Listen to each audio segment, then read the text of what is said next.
পাইছে এটা কি হ'ব যুঁজ এখন হ'ব আপোনালোকৰ দলৰ শ্লোগান যুঁজ এখন সঁচাকৈ হ'বনে প্ৰথম কথা হৈছে এইবাৰ অসমৰ ৰাইজে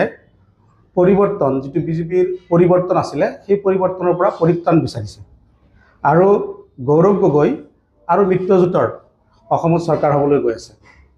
এইখিনিতে মই যিহেতু বৰচলা সমষ্টিত মই ক'ব বিচাৰি আছোঁ যে অসমত এইবাৰ গৌৰৱ গগৈৰ নেতৃত্বাধীন চৰকাৰ হ'ব আৰু তাত শক্তিশালী ৰূপত আত্মপ্ৰতিষ্ঠা কৰি ইয়াৰ অংশ হ'ব বৰচলা সমষ্টি আৰু লগতে শোণিতপুৰ জিলাত যি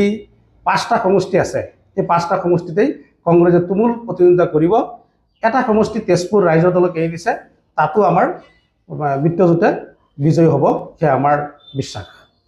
হয় দৰ্শকসকল এয়া কংগ্ৰেছৰ এগৰাকী যুৱ নেতাৰ বিশ্বাস যে 2024ত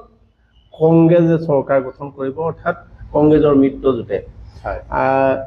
বৰচলা সমষ্টিৰ কথা আপুনি কৈছে আপুনি যিহেতু বৰচলা সমষ্টি ইয়াতে ৰিপুণ বৰাক প্ৰাৰ্থিত্ব প্ৰদান কৰিছে দলে আৰু এগৰাকী জ্যেষ্ঠ কংগ্ৰেছী নেতা তেখেত প্ৰাক্তন মন্ত্ৰী কি দেখিছে বৰচলাত